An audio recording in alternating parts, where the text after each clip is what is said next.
Good morning, everyone, and welcome to session 1 of our Engaging Youth Voices Lunch and Learn series. Thank you for joining with us today. Today and for the rest of the series, our host will be Dr. Maurice Smith Jr., the Extension Specialist with Virginia Cooperative Extension. Dr. Smith?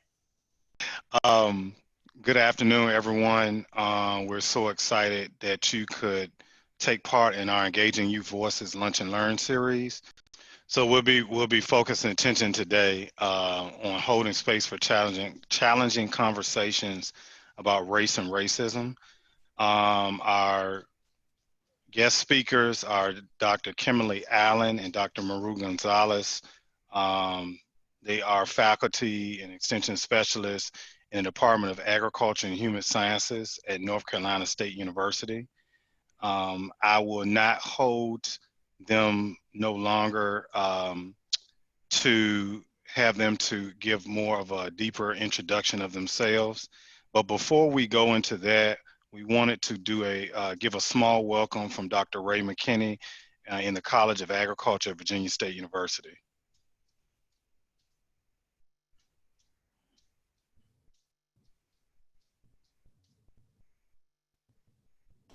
Good afternoon. I'm Emory McKinney, Dean and Extension Administrator for the Virginia Cooperative Extension Programs at Virginia State University.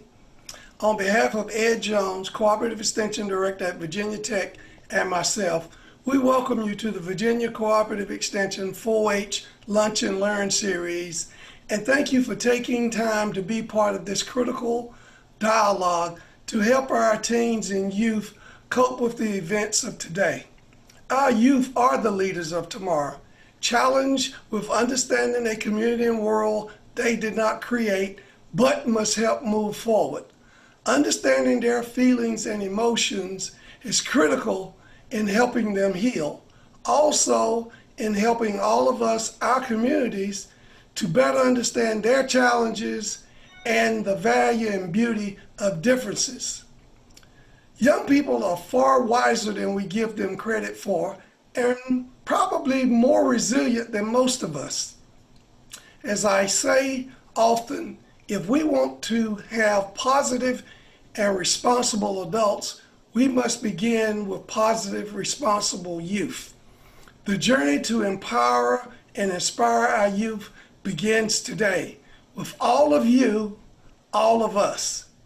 Ed and I wish you great dialogue and even greater understanding. Thank you.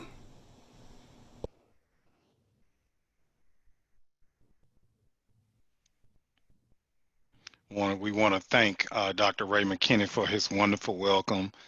Um, Before Dr. Gonzalez and Dr. Allen present their content, I want to ask anyone that may have any questions. We will have some Q&A at the end, and if you have a question that you would like to ask as we try to answer some of those questions at the end, please feel free to drop that in the chat.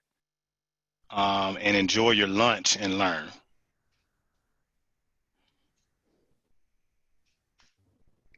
Good morning, everyone. My name is Maru Gonzalez, and as Dr. Smith mentioned, I'm an assistant professor and youth development specialist at North Carolina State University. And I'm really delighted to be here today to speak about this important topic. I know that educators and youth serving professionals everywhere know that these conversations need to happen, but many aren't quite sure how to navigate them. And so I hope that today's session provides you all with some tools and strategies to get you started. Hi, everyone. I'm Kim Allen, and like Maru, I'm a state specialist at North Carolina State University. And my area is around family life. And like Maru said, we're really all feeling the impact that's happening around race and racism injustices in our country and our world. And hopefully you'll take away a few resources and ideas today to help you have conversations with the young people in your lives about this important topic. So thank you for being here today. We have an ambitious agenda today. We're going to start with considerations for the facilitator, and then we'll talk about laying the groundwork, what needs to happen before the conversation takes place. And Dr. Allen will talk about communication and active listening and how to navigate resistance using motivational interviewing. And then I'll provide you all with a sample lesson plan that you all can use, as well as resources for extended dialogue, learning, and action. So before we jump into considerations for the facilitator, I wanted to start by asking you all what's challenging about having conversations related to race and racism with young people, and you can respond using the chat box.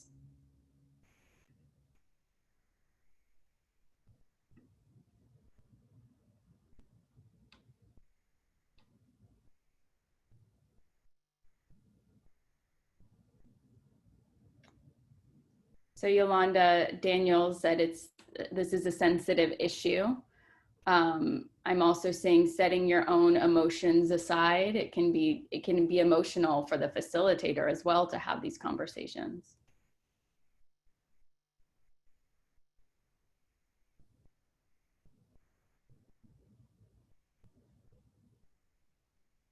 So it's a topic that isn't always comfortable to talk about. It's challenging to deal with anger and frustration that some young people may be feeling. It's difficult to know exactly where to start, what words to use, what language to use. Right, absolutely. Finding the right words, making them feel safe to share and knowing what to say. Making sure as a white woman, I don't take up the platform and facilitate in an appropriate manner. All of those things make having these conversations challenging.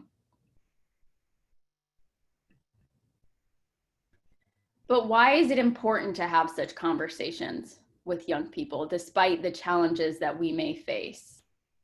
And you can use the chat feature again for this. To raise children with a global view, to prepare for adulthood,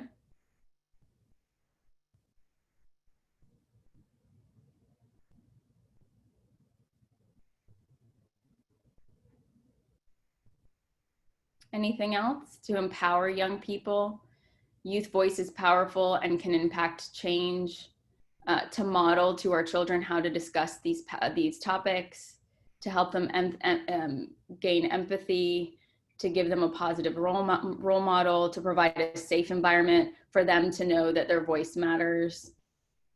Absolutely. So these conversations are challenging, and yet they're necessary, especially during this moment with everything that's happening. And you know, young people are already talking about this, and what you say or don't say, they're going to take notice. So case in point, students pay attention to everything we say and do. They particularly pay attention to our silence. Your students need you to allow them the space not to fix the world. And this is by an article that I linked. So this presentation will be shared with you all later, and so you'll be able to have access to this article, which is excellent. But I think that's important to emphasize 2 points: that young people are already talking about this, and they will take notice whether you say something or don't say anything. And it's also important to underscore that we don't need to be content experts. Of course, there's always room for education, and we should be educating ourselves to know more around this area. But when our students are in pain, when they're emotional about everything that's happening, it's important for us to give them that space. And it's important for us to acknowledge the pain and the emotions and the frustration that they're feeling. And we also know as educators that learning happens, the most growth happens when we're willing to push against the edges of our comfort zone. And this is what that's about. The challenging conversations are often also the most important conversations. So a few things to keep in mind before having these sorts of conversations is to educate yourself. Examine what your biases are, examine what your growing edges are, and continue to learn. Take stock of who's in the room. So are you having this conversation with a group of all white students? Are the students in the room predominantly Black students or other students of color? Are they predominantly white and then there are one or two Black youth? Those things might change how you go about having this conversation. One of the things that you can take into consideration is co-facilitation. So I like co-facilitation for a couple of reasons. If you're having a conversation about race and racism as a white person with a group of, predominantly Black youth, for example, it's probably a good idea, if possible, to have a facilitator of color, particularly for this time that we find ourselves in, a Black facilitator, just because those Black students are likely going to feel more comfortable being vulnerable and sharing if there's a Black facilitator. And the research shows that this is true as well. Another benefit of co-facilitation is that you have one person who might be doing the speaking and the facilitating, and another person who's able to sort of keep a pulse on the room, on the dynamics, see, what's happening in terms of who's sharing, who's not sharing, and that helps to facilitate these conversations and navigate, some strong emotions that you might see manifest. It's also important to name anti-Blackness and anti-Black racism. Having broader conversations about racism is important, but for the moment that we find ourselves in right now, the focus is really on anti-Blackness. And I can tell you, I'm Puerto Rican, and I've been having conversations with my family about how anti-Blackness manifests in Puerto Rico, across Latino communities. And so I know there's often a tendency to lump all students of color together, but right now it's important to name that the strong emotions and the unrest and the protests that we're seeing is related to anti-Black racism specifically. And to that end, don't expect Black youth to educate their non-Black peers, and don't assume that Black youth are going to want to share. They might not want to share, they might not feel ready, and so it's important to honor that. Redirect when necessary. So if you find that the conversation is going off on a tangent, redirect to the focus of the conversation. And then follow young people's lead in determining next steps and support their efforts to move from reflection to action. A lot of young people are the ones leading the protests, and they're the ones, out there on the front lines taking action. And so I think a lot of young people, as they see this happening, they're going to ask, what can I do? I want to do something. And so helping to work with them in determining what that next step might be is also really valuable. And I have some resources as well that I'll share on how you take that next step with students from awareness and reflection to actually taking action. It's also important to acknowledge that these conversations are raw and emotional for everyone, but particularly for Black youth. And the research also shows the cumulative trauma that Black youth experience from being exposed to, another unarmed Black man being shot and killed. That has an impact. Not only that, but the systemic racism, the interpersonal racism, the socio-cultural racism that they experience on a daily basis. That adds up. And so this is a really raw and emotional and painful time, especially for Black youth. And it's important to be aware of that and to acknowledge that. Everyone's contributions to these conversations are shaped by their individual beliefs, value systems, and experiences. Racism is baked into the cake, and we're not going to unlearn racism. We've been socialized with it. We're not going to unlearn it in one conversation, and it takes time. It's also not always easy to see things from a different perspective. That's true for adults. It's also true for young people.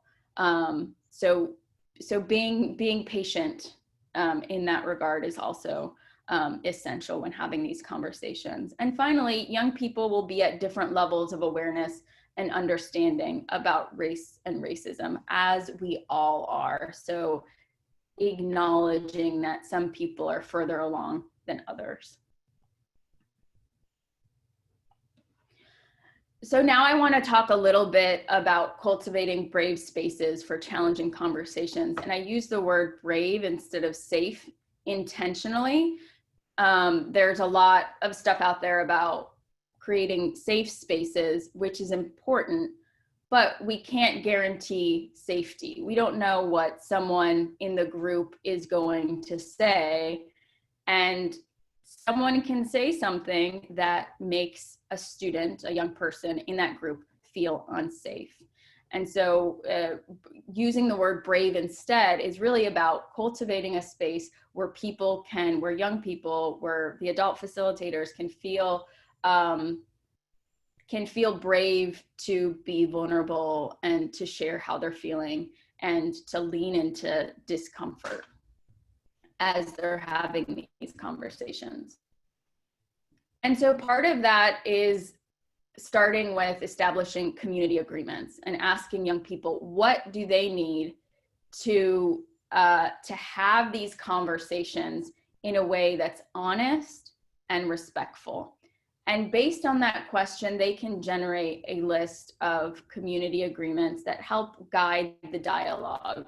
Here are some examples that they might come up with, like keeping the conversation in the room. That's important when we think about confidentiality, being respectful, taking a non-judgmental approach, listening actively to others, having the right to pass.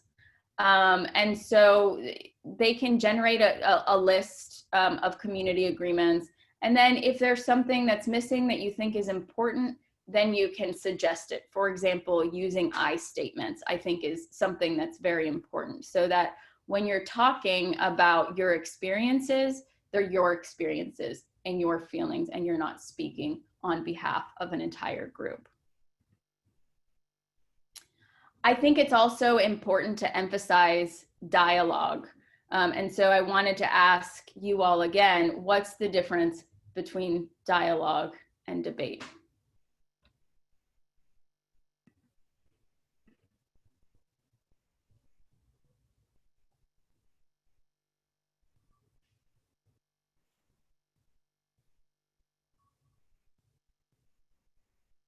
So Sally Dixon said, dialogue accepts all viewpoints and allows for discussion without competition. Dialogue also emphasizes openness and a desire to learn, for everyone to be heard. It's listening versus reacting. Dialogue is a conversation. A debate is your viewpoint. Debates are about winning. Dialogue is open-minded conversation, whereas debate is a conversation of viewpoints and counter viewpoints. Debates are meant to be persuasive. Yeah, absolutely. We can think about debates as, you know, some of you all mentioned, the focus is on winning. The focus is on the individual. The focus is on trying to persuade, trying to convince. Whereas dialogue is about we. It's about finding a sense of shared purpose. It's about mutual understanding. So with you can have a dialogue with someone and still disagree. However, you're still getting to a place where there's a sense of mutual understanding, where you begin to understand, or at least strive to understand, where that person is coming from. And cultivating a dialogic space is important if these conversations are to happen, because it's about listening to learn, listening to understand. It's not, this isn't a space where, anybody is trying to prove anything to anybody else, right? And I think if young people understand that on the front end, then it's easier to have these conversations, because then you can just say, look, we agreed to listening, we agreed to speaking about these topics with respect, we agreed to speaking from a place of I, etc. And so really having those firmly established expectations on the front end will help make navigating such conversations a lot easier. And now Dr. Allen is going to speak a little bit about active listening. All right, thank you. Thank you, Maru. So I'm curious, does anybody on the call today live with or have teenagers? Do any of you guys have teenagers?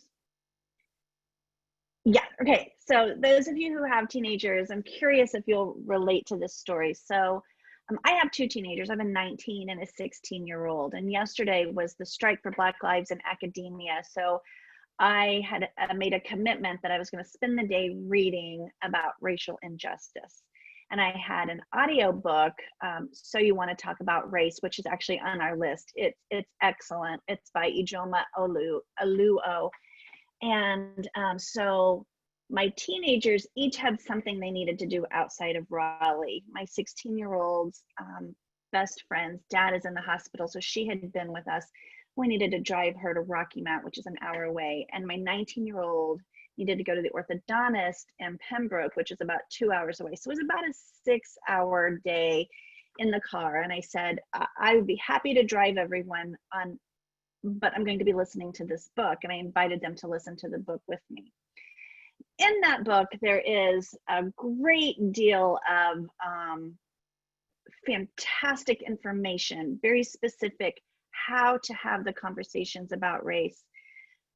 A lot of great resources. And in that book is story after story of how racial injustice impacted the author and the author's family. And so in hindsight, maybe not the whole day with the kids in the car reading the book, but we didn't realize the impact that was having until about hour 5, when she was talking about the injustices in the school setting. And my girls were processing how school was difficult for them and how it was difficult for their peers. And they started to get into a fight. And when they got into a fight, my reaction was to stop the fight, stop. So then it kind of felt like all three of us were in a moment of yelling and tension. And it occurred to me after the fact that, of course, after 5 hours of hearing these stories and we're privileged, white, educated people, we're not living these experiences on the daily. I recognize that privilege, and still it was painful. So to recognize that my children's peers were experiencing this on the daily in their lives, especially those friends of color, those Black friends. So we were all feeling that. And when you are working with teenagers, your own teenagers, or with young people in your 4-H program or in your youth program, they're going to have also been on their social media reading about the racial injustices. They're going to have friends who have had really difficult times and lots of injustices in their lives. And so what we as adults, what I, in hindsight, wish I had done better was to take a breath and really focus on active listening. Active listening is really an opportunity for us as the adults to be in a space where we're facilitating the listening of those around us. So Maru, can you go to the next slide? So when we're thinking about what is active listening, well, it's really about being present, being in the moment, and paying full attention to what's going on. And we're showing that we're listening through nonverbal communications. So in the text chat, let me know what a nonverbal communication to let someone that you're in a group with listening, what would that look like? You might nod your head, exactly. You might have eye contact with them. Your facial expressions, you're absolutely engaging. Your body language, what your body language is looking like. You're smiling, exactly. So when we're actively listening to someone, we're paying attention, we're letting them know that we're paying attention. And after they have said their piece, it's that the true active listening happens when we're offering an acknowledgement of what someone has said. So that could be in that sort of, oh, so you're feeling really frustrated. Validating feelings is a super important component. So in hindsight, yesterday, if I had said to my daughters, you guys are feeling really angry at the injustices that's happening with your peers and with Black people all across America. You guys are so angry right now. We can also mirror the language in active listening to help the group or the individual that we're talking with kind of process what they're saying by reflecting through their own language. So it really was terrible having that teacher who was biased against your peers. So sort of utilizing their own language. And at the same time we're doing all that, so a lot of the work is on the facilitator in active listening, but at the same time, we're offering unconditional positive regard. Now, does unconditional positive regard mean we agree with everything our person is saying? No, just the opposite. Unconditional positive regard means we're being empathetic and understanding and asking for clarification. It doesn't always mean I agree with you 100%. It could be, oh, that's interesting. Tell me more about that. Or I appreciate you sharing your viewpoint. And then being genuine and respectful in our responses. Now, there could be times where we're going to have a differing opinion. Ijelumo, the person who wrote the book, talks a great deal about when you're having a conversation with someone who might have a different viewpoint, there are many things that you can do to respond. There are lots of things that we can say that might challenge some of the thinking, but it must always be through that active listening lens where we're responding appropriately and with empathy. You can go to the next slide. So we do know that when we're working in groups or even with individuals, sometimes there's resistance. And one of the most effective approaches to dealing with resistance is motivational interviewing. How many of you have heard of motivational interviewing? Is this a familiar concept to many of you? Okay, a couple of you. Some of you it's new, some of it's not. I have a publication I want to share. Now remember, I work with families and a lot of my work happens to be with youth and their parents. This particular article I'm sharing focuses a little bit more on the working with parents. But I just wanted to have a resource for you to kind of look through as I talk about it. So motivational interviewing is an evidence-based approach. It's used in medical and mental health and legal, you name the field. Motivational interviewing has a great research base behind it. But when you boil it down, it almost translates into an approach that's more of a way of being than a set of steps. So it's about being open, it's about really being curious, and it's about being non-judgment and understanding that we're all motivated for something. So if we see maybe in our group there's some resistance, it isn't that someone might be unmotivated. It might be that they might be motivated for something else, or it's our job to figure out what they're motivated for. A.G. Alma talked about in her book how her brother was very quiet. He was a very quiet person.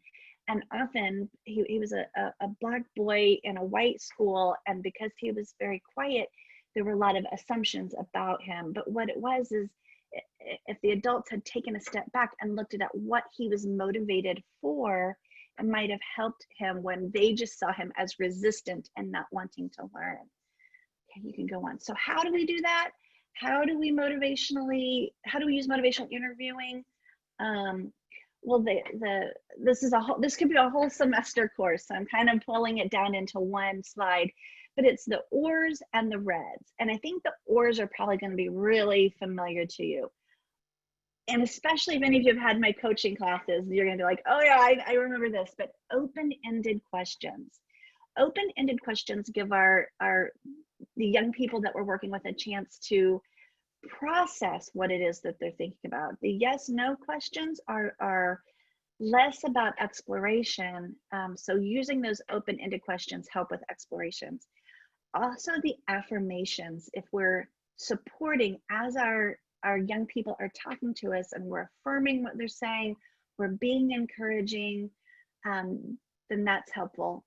And then we just already talked about active listening, and reflective listening is the R in ORS. So definitely as we're having those conversations, we're practicing active listening.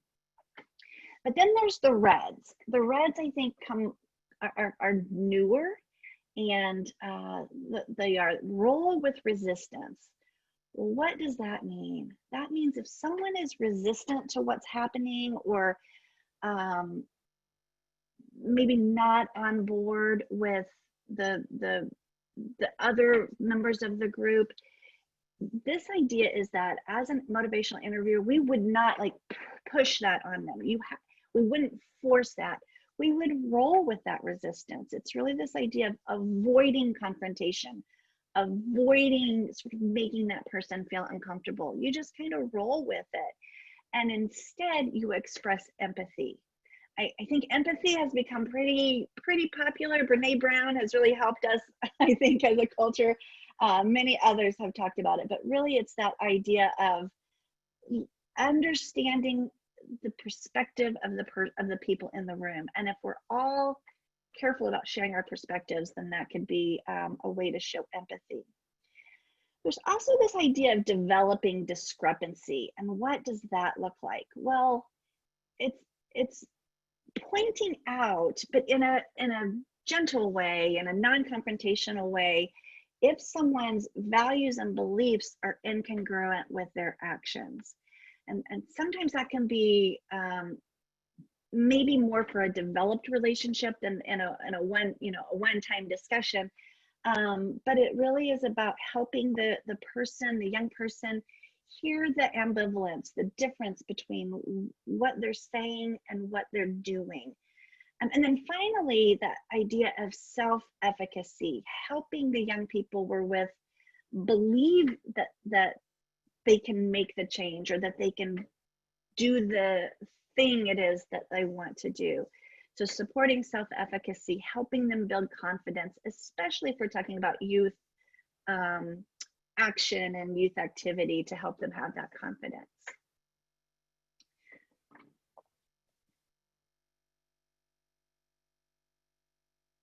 Yeah, I'm ready. Great. So you all may have noticed that a lot of this presentation was focused on creating this space and figuring out how you might respond to resistance and strong emotions. And that was intentional, because creating this space is incredibly important, and being intentional about what that space looks like so that young people can share openly and honestly. And so now I want to introduce a sample lesson that you could implement with the young people that you work with. And you may have already had these conversations with young people, in which case you, as I said before, you can follow their lead and see what it is that they need, if they want to continue to talk about it, if they want to learn more, if they want to take action. And we have some resources for you. But if you haven't gotten there yet, this is a sample lesson that will help to serve as an entry point for dialogue. And so I think first and foremost, it's important to acknowledge the recent events. As I said before, young people are talking about it. It's on their mind, and they're feeling emotional for a variety of reasons, right? Not all young people are going to respond to what's happening the same, of course, but there are a lot of emotions there, and so acknowledging that, naming that. And I also think it's important to have some common reference point, some common grounding. And I picked this short PBS clip that speaks about the murder of George Floyd and the subsequent aftermath. It is specifically, it aired on TV, but they took out the violent imagery, and so it's made to be used with young people to have conversations and to generate that dialogue. And I hyperlinked it in this presentation, so you'll be able to access it later. But having something that you know everyone can watch, to have that common understanding of what's happening from an objective perspective, and having that common grounding, I think is important. It's valuable. And so after that, they can also read an article or whatever you feel comfortable with. After that, having some time to just reflect, to free write, maybe for about 5 minutes, maybe a little bit more, just so that they can start processing how they're feeling, processing their emotions. And then you can do a listening circle, and I'll talk a little bit more about what that might look like. And then at the end of the listening circle, you can explore next steps. Like, okay, we know we feel this way, but now what? How are we going to channel this energy? How are we going to channel these emotions in ways that are positive? Not all young people may be there yet, or may be interested in doing that, and that's okay. So that's why it's important to really follow their lead when it comes to this. And so listening circles are really an opportunity. It's exactly what it sounds. Everybody sits in a circle.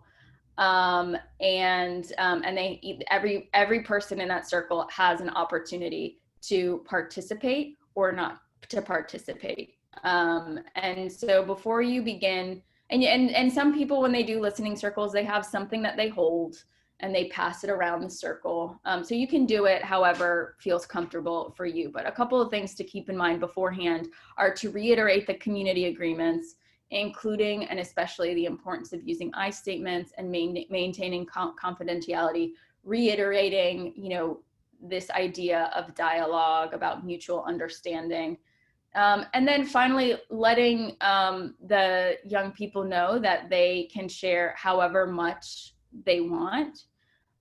They have a right to pass. If they need additional time to process, you can come back to them. But really, this is meant to hold space for them to process what's happening. And so if they feel like they don't have to do that in a group, they don't have to do that. So some sample guiding questions that you can ask are, just starting with, how are you feeling? What do you want to say about what's happening? It's very general. It's very broad. But reiterate that it's really the conversation should focus on how people are feeling. That it shouldn't delve into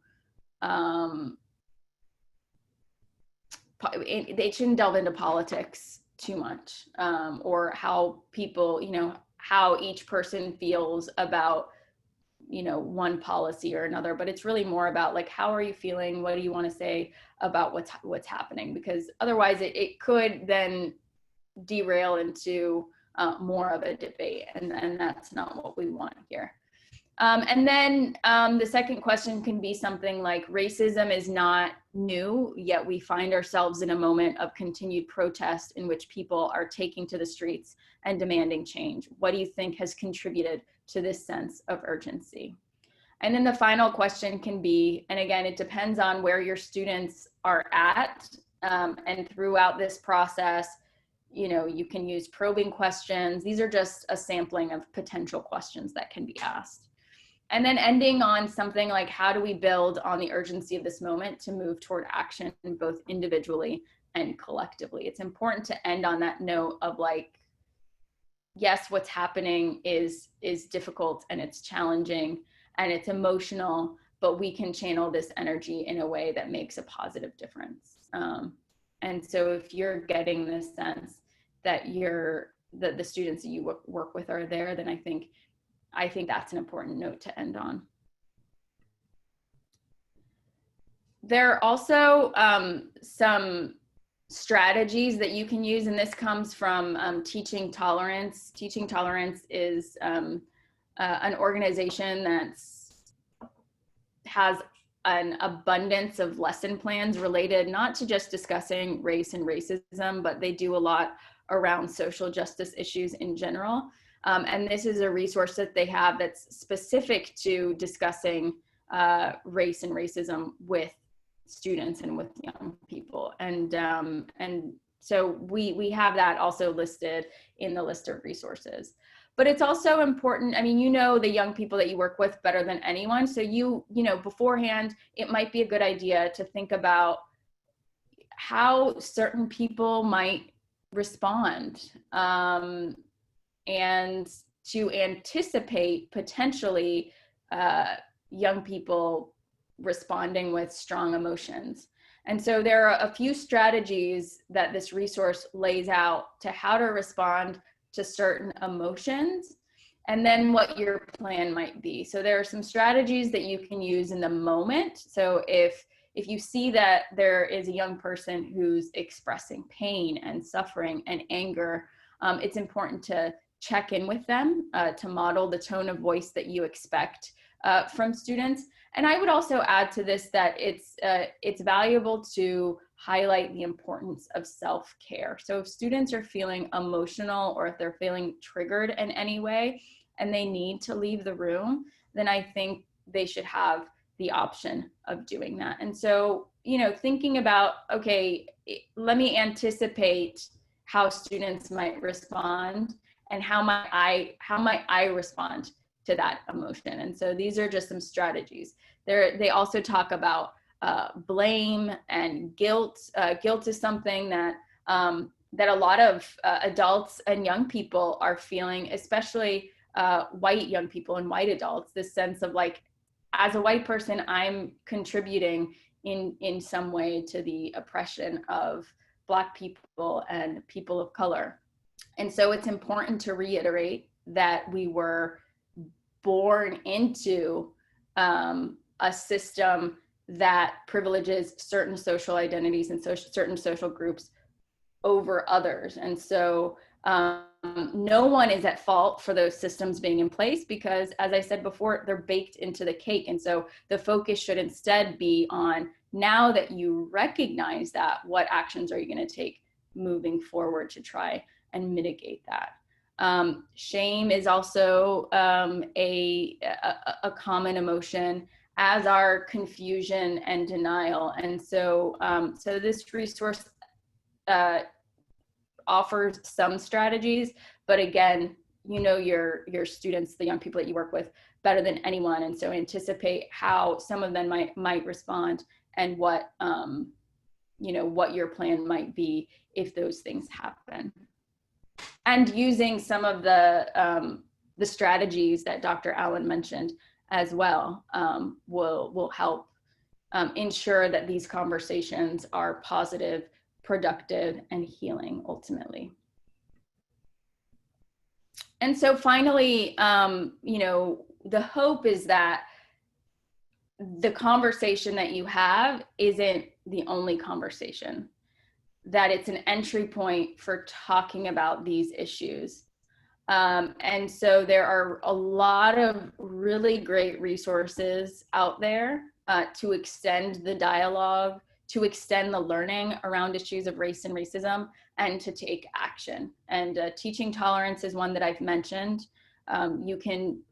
They have lessons for all age groups about a whole host of topics, and you can use their search engine to look for a lesson that might be relevant to working with your students. Facing History in Ourselves is another great resource, as is the Zinn Education Project. Again, all of these are hyperlinked. And then I alluded to this resource before, but there's a great resource that's actually from Facing History in Ourselves called From Reflection to Action, a Choosing to Participate handbook. And it's about working with young people to move from that place of reflection to action. And then there are also a couple books that are really helpful as well. One is called the Racial Healing Handbook, and it has handouts and activities that you can use.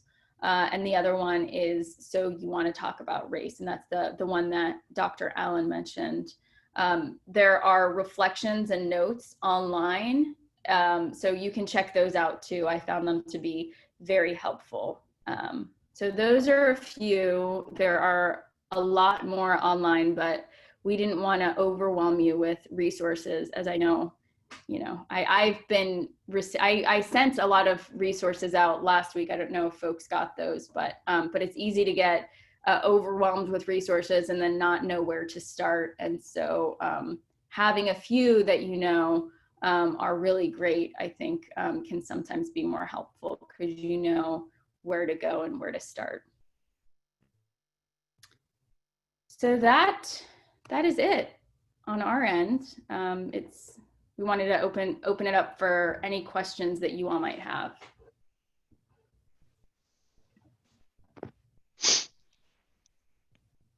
So while we'll go through the Q&A, we want to thank Dr. Gonzalez and Dr. Allen for their expertise and content on these difficult conversations. So going through the chat, we're getting a lot of thank yous to start out with. We want to let everyone know, we have this time to, if you have any questions.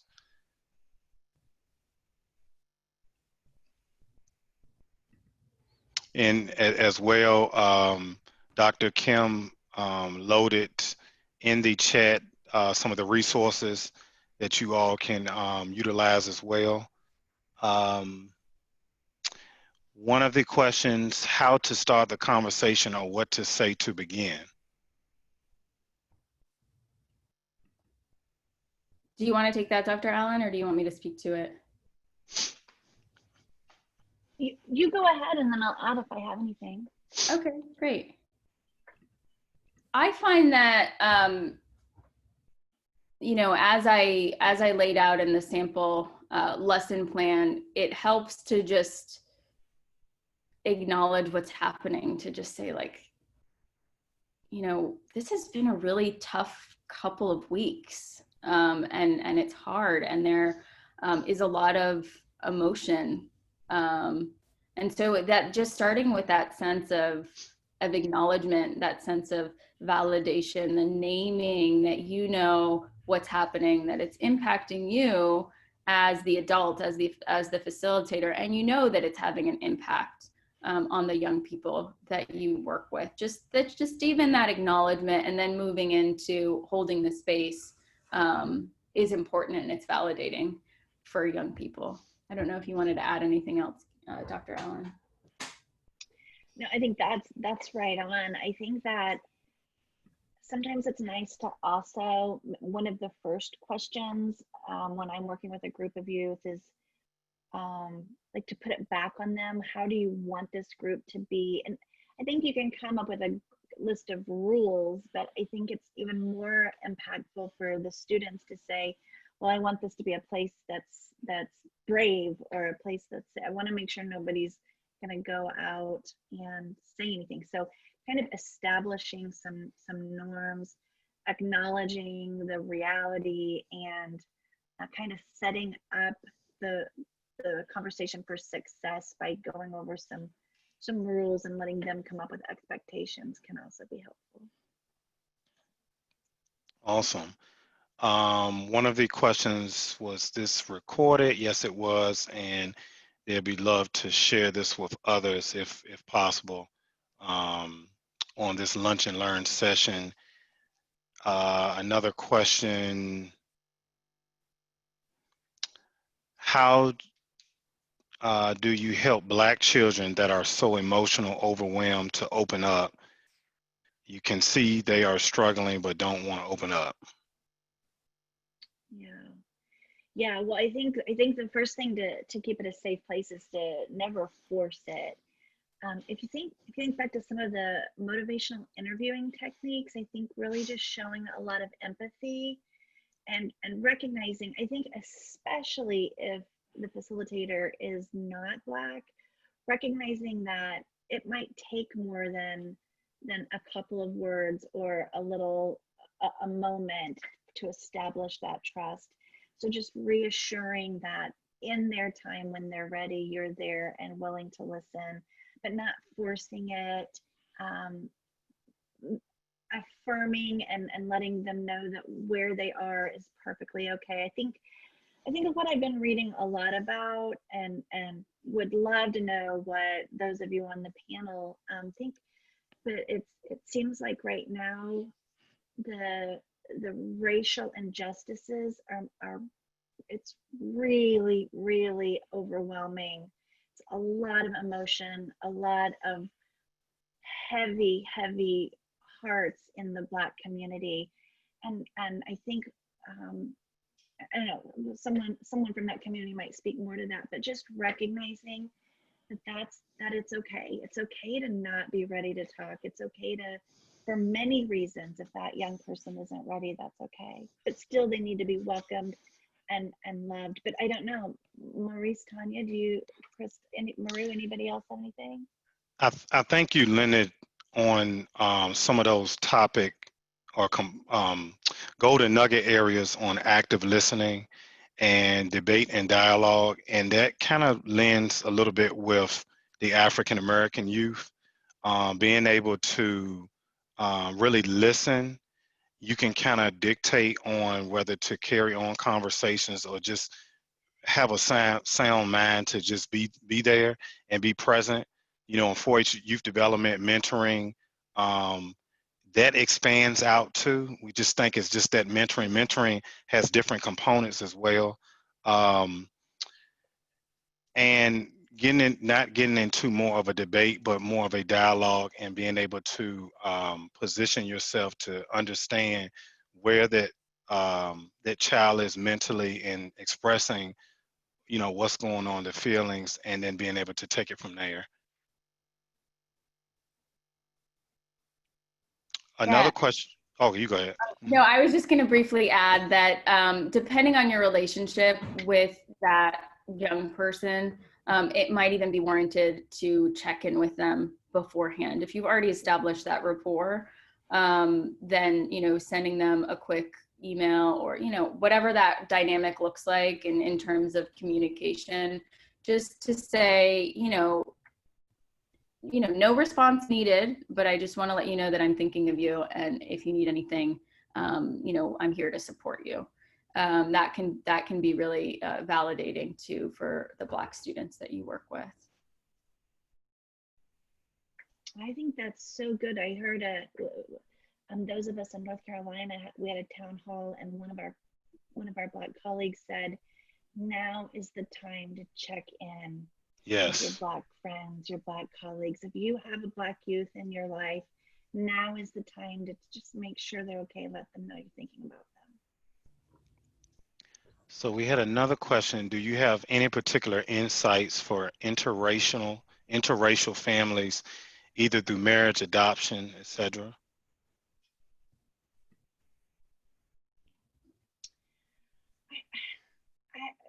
Because I just read the book yesterday or listened to it. I'm all about it, but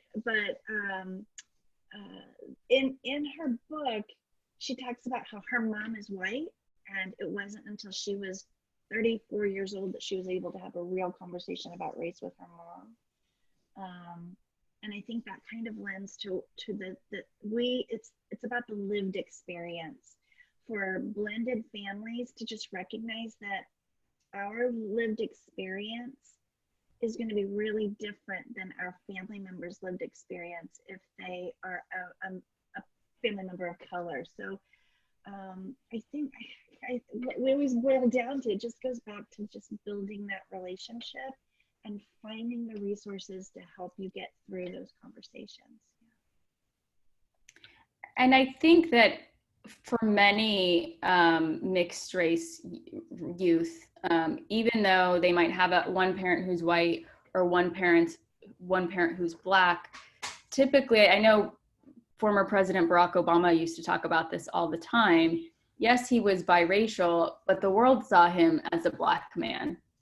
And so I think it's important, especially for non-Black parents and caregivers of mixed race children, to recognize that. I know that I have a close friend who is white and she has mixed race children, and I feel like she's going through somewhat of a racial awakening, and just really learning for the first time, because she said, I never saw my children as Black, and now with everything that's happening and the way that it's impacting them, she's learning for the first time how pervasive and deep-seated anti-Black racism is in this country, and she's really looking for a lot of resources. And so that might be a place that non-Black parents who are raising mixed race kids are at right now.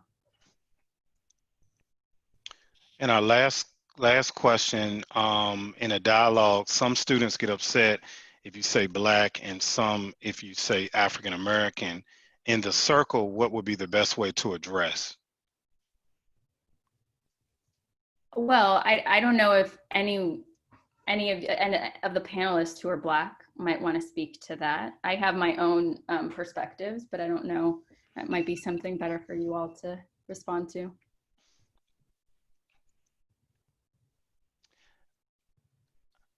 I guess since I'm the Black male on the panelist, but there's not really a right or wrong in terms of that. It's sometimes it's good to actually ask based on the space which one would they prefer. I know that sometimes in the academic language we want to keep it consistent, if it's African American or Black. I prefer African American, but it just, it kind of just depends. This is Tanya, and I would agree with that. I think it's really just asking what they prefer. For me, I'm fine with either one, but like Dr. Smith was saying, he prefers African American. I think it's just having that dialogue with the youth and clientele that you're working with to ask them. That's an important point. I know that Black is often used because it's considered to be more inclusive, so that if you have young people in the space who are from Haiti or who are from Jamaica and recently moved to the United States and have family members who are from Jamaica and Haiti, they may not consider themselves African American. And so Black is a way to make sure that that those young people are feel included as well. But again, I think asking is a good idea. All right. Well, we want to thank our presenters as well, and just to let everyone know, with our Lunch and Learn series, Engaging Youth Voices, session 2 is next week, same time. Bring your lunch, and we'll be talking on youth voice, a key component for healing communities. And session 3 is June 25th, same time as well. Healing for Youth Programming, Understanding to Support Youth from All Racial Backgrounds. And we have a session on tomorrow, Balancing Life Listening Skills to Support Racial Understanding. And it's from 10 to 10:30, a Zoom webinar. And I want to say that it was sent out through the listservs, and you can contact Dr. Tyler Mack, and she is on it. Thank you so much with her email if you have any further questions on that.